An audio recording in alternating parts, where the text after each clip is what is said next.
What Lonzo thinks is a wide-ranging, free-flowing discussion where I offer up my unsolicited views on everything from movies, music, politics, sports, religion, pop culture, you name it. If it's happening, I'm talking about it. My thoughts are unsolicited, but I give them to you anyway. Why? I don't know. I just like talking, I guess. All right. I recently discovered something, or I overlooked something, or it was brought to my attention that I had overlooked something. One of my listeners, thank you, one of my subscribers, thanks a lot for reaching out to me, advised me that I had not done a Purple Rain the movie review and requested that I do one. Wait a minute, I sure did. I did Graffiti Bridge, but I didn't do, and I did Cherry Moon, but I didn't do Purple Rain, and I still haven't done the Sign of the Times movie either. So I got to do that as well. Well, maybe I neglected to do the Purple Rain movie review because I was so hot to do the Graffiti Bridge review because, as you well know, the movie fucking sucked. I fucking hate it, and it was just on my mind. So it is so sullied the legacy of the movie Purple Rain that I actually forgot to do it. So my apologies. Here we go. Let's do it. All right, Purple Rain was, of course, released in 1984. It is Prince's movie debut. It was actually written and directed by a young man by the name of Albert Magnoli. And Albert was actually an editor. The director, James Foley, was offered the job to direct Purple Rain. He turned it down, but he recommended Magnoli, who was his editor on a movie called Reckless. And Magnoli got the job, and he did a tremendous job with Purple Rain. He co-wrote it with a gentleman by the name of William Blinn, but he basically rewrote most of Blinn's script. So I think maybe 90% of what he wrote is in the film, and 10% of it is William Blinn's, but Blinn still gets co-writing credit, and well, he should. Well, 1984 was when Prince really, obviously, really burst on upon the worldwide scene. He was already a well-known star at the time. He wasn't a big star. He wasn't a superstar yet. He was still up and coming. Obviously, Purple Rain followed 1999. He'd had his first two major pop hits with Little Red Corvette and Delirious. So Prince was still on the ascent at the time. So him doing the Purple Rain movie really is what kind of took the cap off and boosted him to the level of worldwide superstardom, and well deserved, because Purple Rain is a classic, one of the greatest rock and roll films ever made, probably the best rock and roll film ever made. So I'm gonna just basically give my thoughts on the film. Not a true review, since I think everybody and their grandma has seen the film. So really, and obviously the film is over 30 years old, so who really needs a review of Purple Rain? So I'll just basically give my thoughts on it. All right, I'm gonna tell some truth too. Obviously, I consider myself the world's most foremost Prince fan. Probably not, but that's what I consider myself, because I'm arrogant enough to think I'm the world's biggest Prince fan and that I know more than anybody else about Prince, even though I really probably don't. But anyways, I'm telling the truth though. I did not see Purple Rain in a movie theater. Actually, I've never seen Purple Rain in a movie theater. This was back in 1984. How old was I? I was, good Lord, 15, 16 years old at the time. And really, I grew up poor, didn't have the money to go see Purple Rain at the movie theater. Back then, it didn't cost a whole lot to go to the movies either, maybe $3, $4, $5. I don't know. It wasn't really expensive, but I guess back then when you're broke, $3 might as well be $300. And also, I was actually kind of reluctant to see the film because by this time I was just a deep Prince fan. I really didn't want him to do a movie because I feared that movie would be bad. I kind of envisioned in my mind's eye, it would be like an Elvis type film. I'm like, I don't want to see that shit because Elvis movies fucking sucked. So I really didn't. I didn't have high hopes for the film, obviously, because Prince is not an actor; he's a musician, and I really just didn't. I really didn't want to see the movie. I didn't really care much about it, which is kind of strange because I'm a huge Prince fan. You would think I'd be like, dying to see it, but no, I wasn't. I really wasn't. So the film was released in the summer of 1984, and obviously it was a phenomenon, a huge worldwide success. A lot of my friends saw it, and everybody was like, "Oh, it was great! It was great! It was great!" And everybody just assumed that I had seen it because I'm a huge Prince fan. So I just lied and said, "Yeah, I saw it." So when they would talk about the movie, about certain scenes and everything, even though I hadn't seen it, "Oh yeah, it was great! It was great! That's my favorite part of the movie." Whatever, just lying. So anyone out there listening who was around me back then, and I lied to you about seeing Purple Rain in the movie theater, I'm sorry. I apologize, but hey, I had a rep to protect, so sue me. But yeah, that's my truth. I never saw Purple Rain in a movie theater. I didn't see Purple Rain until it played on HBO, which was obviously maybe about a year later or whenever movies finally got on HBO. We had HBO, and I watched it and just loved it. Oh my God, it was great. It was great. I watched it over, and every time it aired on HBO, I watched it. I probably watched it 30 times in 1 month. I mean, I just every time it was on, I watched it over and over and over and over and over again. Just couldn't get enough of it. I loved Prince's performance in the film.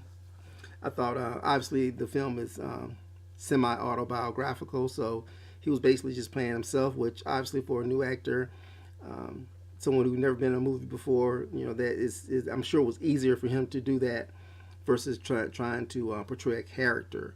So so his performance was spot on, of course, and his charisma. Obviously, Prince was always a very charismatic person. So his charisma really kind of just shone through in the film, and his performance. It's basically just kind of just jumps off the screen.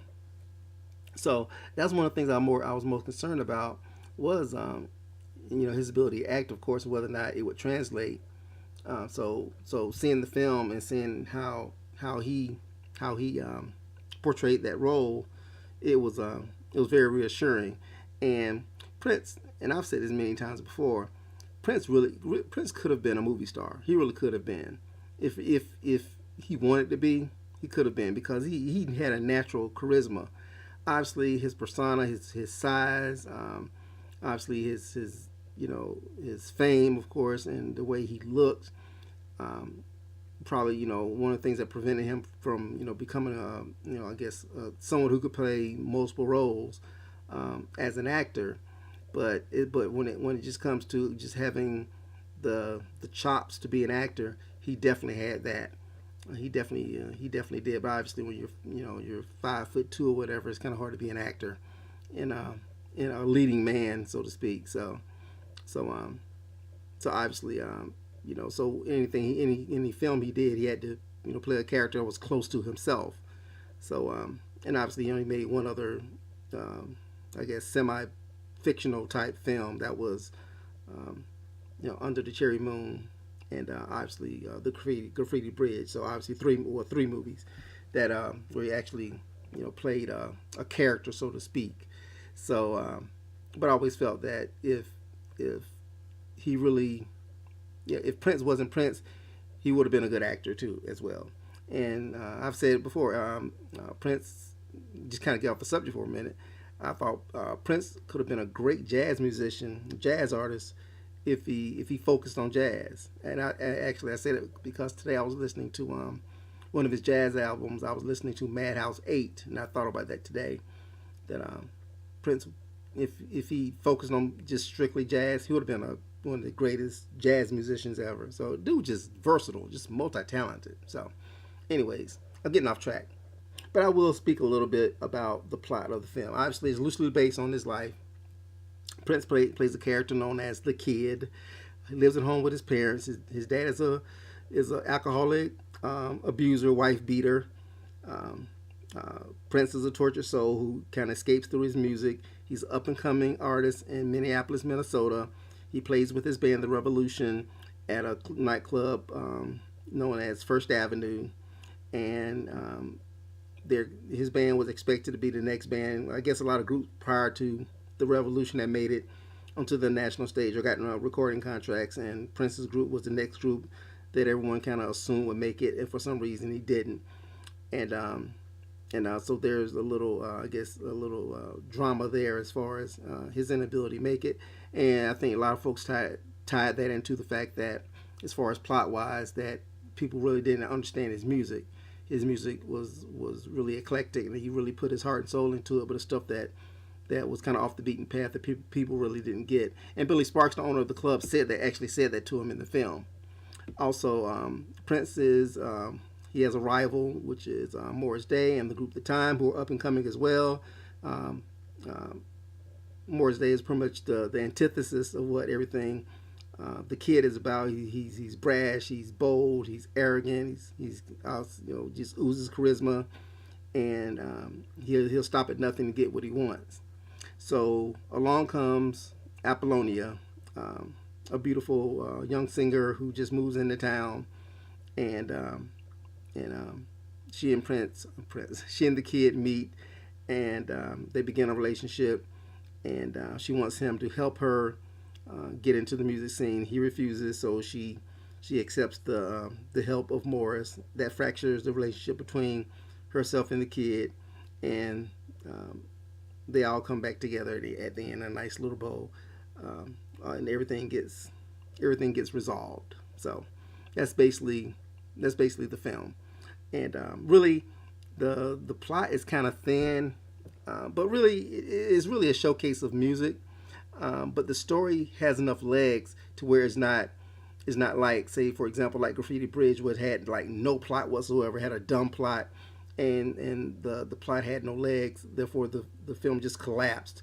Even though the musical sequences in Graffiti Bridge were good, the film just collapsed because it had nothing to kind of prop up those musical scenes. Whereas in Purple Rain, that's not the case. The story is strong enough to carry the weight of the musical performances as well. And the film opens with a great musical number.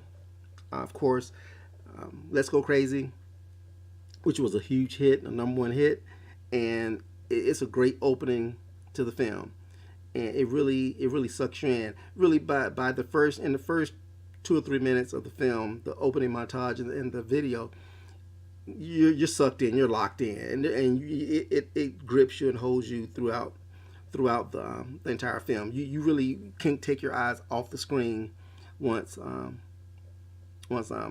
he performs Let's Go Crazy, and the way it's intercut with Apollonia's arrival in the town, the way it introduces the Morris Day character, and you see the differences between those three main characters, Apollonia, the kid, and Morris.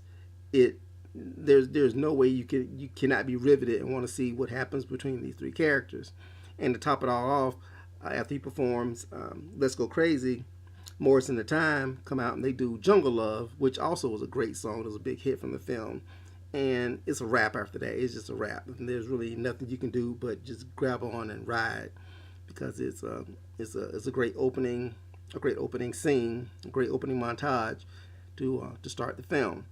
And of course, then you're introduced to Prince's home life. I keep saying Prince. The kid's home life, where he goes home after his performance at First Avenue, and his dad is beating mom, and so you're introduced to the home life as well. And dad slaps mom, and he also slaps the kid, and there you have it. You're off and running. And the film itself, the pacing is magnificent. The film never drags at any point. It doesn't drag with exposition. It doesn't drag within any unnecessary dialogue. The characters are basically playing themselves. Morris is playing Morris Day, who plays Morris, of course, is playing himself. Really, and I read somewhere that the only trained actors in the film was the guy who played Prince's dad. His name is Clarence Williams III from the Mod Squad, and the woman that played his mother, and of course Apollonia. And a little trivia here: Apollonia was originally supposed to be Vanity, and Vanity was Prince's girlfriend at the time that they started producing the film. They broke up. She left the film, so Apollonia was brought on, and Prince actually saw Apollonia in some B movie and liked her and got her cast in the film as his love interest. Now, a little bit about Apollonia. She's a fucking terrible actress. She was awful in this film. Awful. Um, she's not a good actress at all. And really, the scenes with Apollonia, even though the chemistry between the two, there was a little chemistry, but it just felt kind of forced, and her acting was just, and it's sad because she's a trained actor, but the untrained actors were better than the trained actor, especially up against her. She just wasn't. She really couldn't carry the film as a leading lady, and I think the remainder of her career kind of bore that out. She just was not a good actress. She was serviceable, I guess. She was terrible. She was terrible in the film, but in spite of her, the film works. So, and I know I'm not in the minority when I say that. She's just not a good actress, and she's beautiful. She looks freaking great. So she was eye candy if nothing else. But the way she delivered her lines, everything just felt just stilted and forced, and it maybe it kind of felt like, I know she came in, late in the game after Vanity left. So it felt her performance felt kind of rushed. Like she really didn't have time to study a character and really get in the character. She just was kind of like winging it. I don't know. It just, something about her performance just always kind of takes me out of the film. But like I said, it doesn't ruin the film. It just, her scenes, I gotta just kind of grin and bear it. But and plus she's a terrible singer as well. And she's on two songs, "Take Me With You" and also "Sex Shooter," the song she does with her group Apollonia 6 in the film. And plus she's a terrible singer. So really, the only dead spot in this film is Apollonia. True story. I think I told this story before to you guys, but I'm telling it again. Um, the one thing about this film that I probably remember more than anything else is that is that is that Prince taught me how to kiss. What do you mean Prince taught you how to kiss? Yeah, Prince taught me how to kiss. Long story short, my very first girlfriend, her name was Tawanda. Tawanda, if you're out there listening, how you doing, girl? Um, uh, she was my first girlfriend. And one day I met her at this park in my hometown of Warner Robins, Georgia. When I see her, she was like babysitting and had taken the kids to the park. And I rode out there on my bike to meet with her and just hang out with her there. And and we had never kissed before, and she hadn't been my girlfriend very long. But somehow I just kind of knew this would be the day of my first kiss, and I was like absolutely terrified, knowing that I was gonna try to kiss her, and I was pretty sure that she would kiss me. So and I was terrified. I never kissed a girl before, as far as like a real kiss, and I was terrified. So, anyways, the big moment comes that Tawanda and I are gonna kiss, and I didn't know how to kiss. I'd never done it before. So I remember saying to myself, I know what I'll do. I'll kiss her like Prince kissed Apollonia in Purple Rain. This is me talking to myself in my head, in my inner voice. So when the moment comes, that's what I did. I envisioned the love scene from Purple Rain, the first love scene where Prince kisses Apollonia, and I kissed Tawanda exactly like that. So Tawanda, if you're listening, the cat's out the bag. That's our first kiss was at you played the role of Apollonia, and I played the role of Prince. My first kiss. The things you do as a kid, the things you kind of remember as an adult, looking back on your childhood. That's just crazy, but it's funny and it's cute. And one day I guess I'll tell my kids that story, and they'll be like, "Who's Prince?" Okay, I'm digressing. Back to the film. Um, the uh, the film itself, the members of the Revolution are also in the film. Obviously, this also debuted the Revolution as well, Prince's backing band. You have Wendy and Lisa.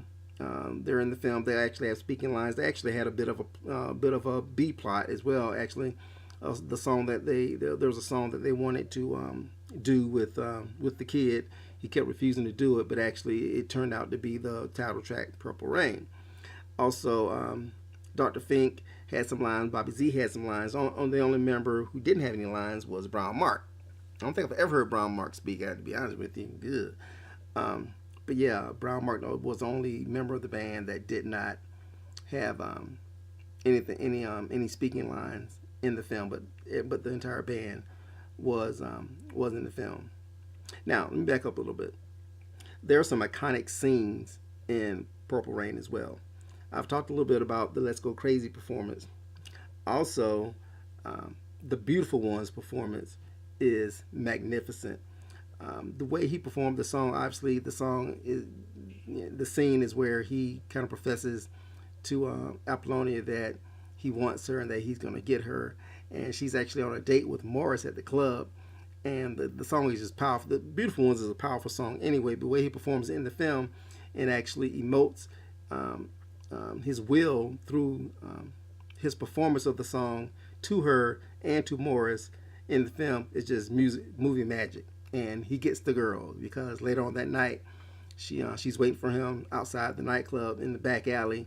She gets on the bike with him, and he takes her home, and that's when he smashes her. So, and that's the moment of the infamous kiss that I emulate.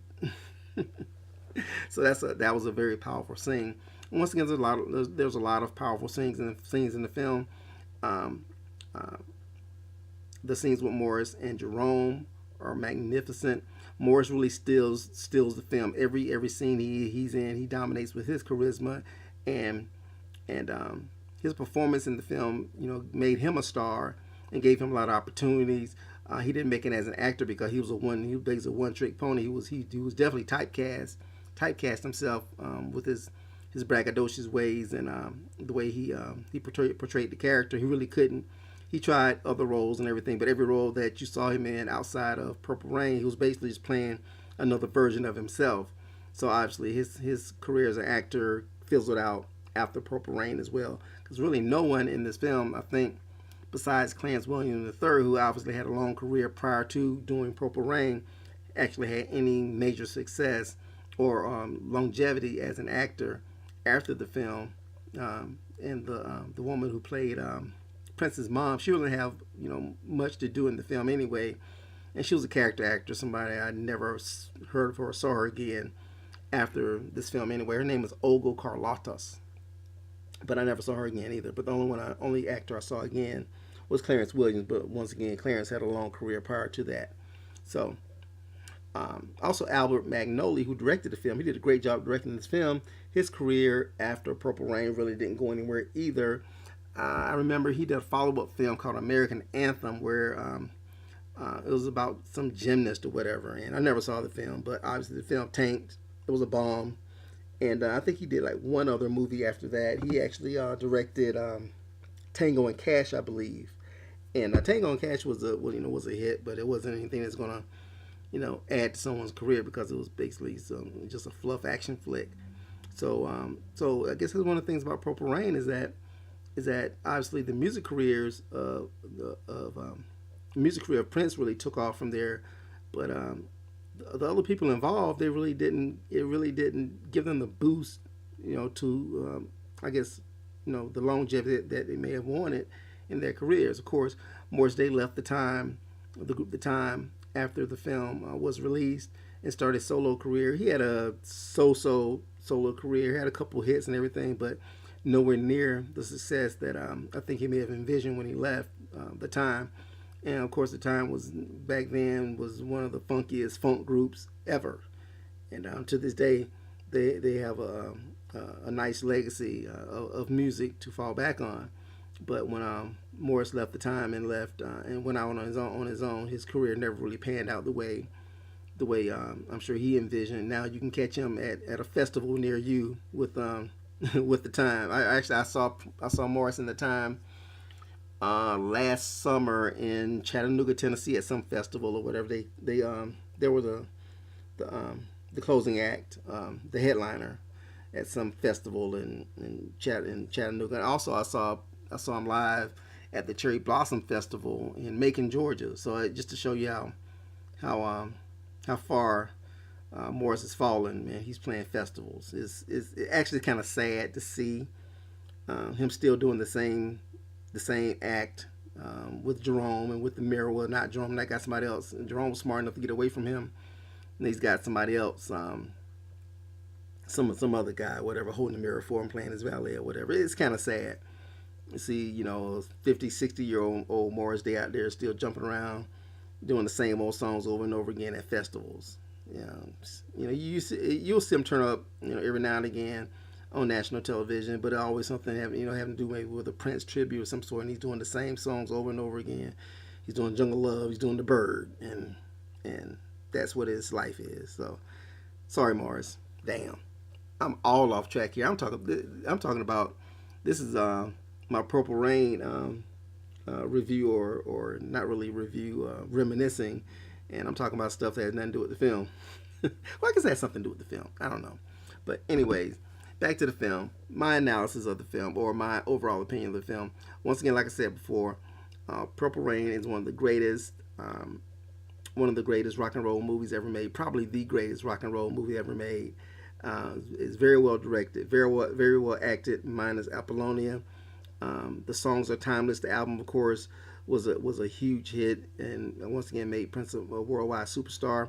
He won the Oscar for best score for the film. So Purple Rain was a slam dunk across the board for Prince, and the film is timeless. It's timeless. I watch it. I still watch it periodically, of course.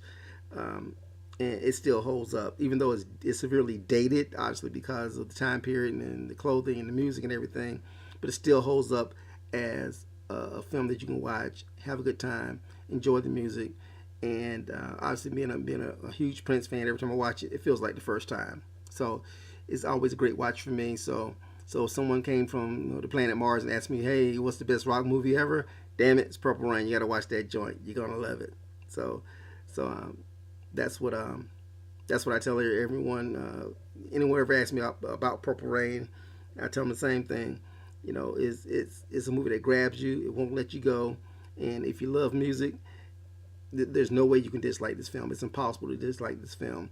And once again, the acting performances by the non-actors is really solid. There is really very little bad in this film at all. Like I said, even in my feelings by Apollonia, I mean, she doesn't kill the movie. She doesn't. So, and she tried. So, props on that.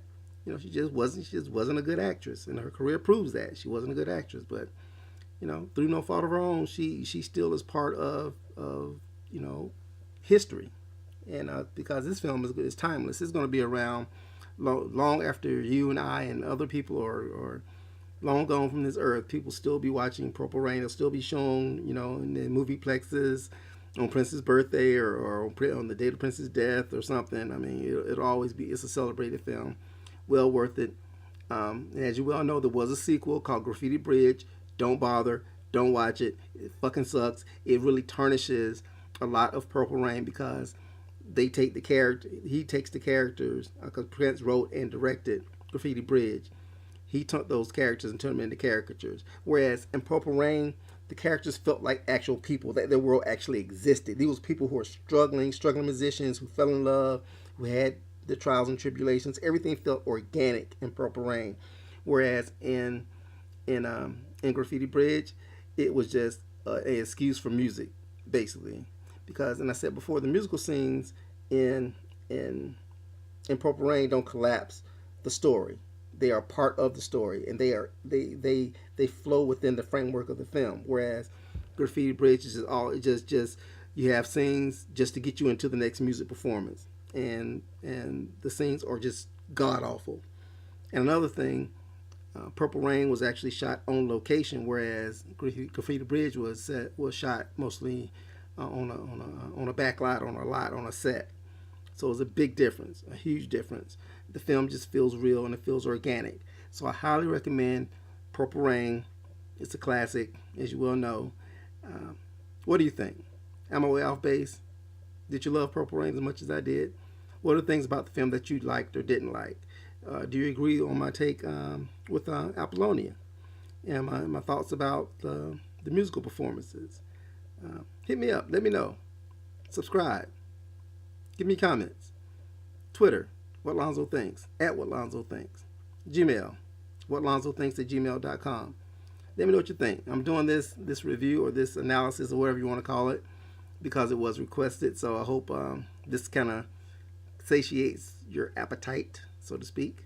So thoughts, questions, comments, concerns, Hit me up. I love hearing from you guys. I love arguing with you guys. I love sharing my opinion.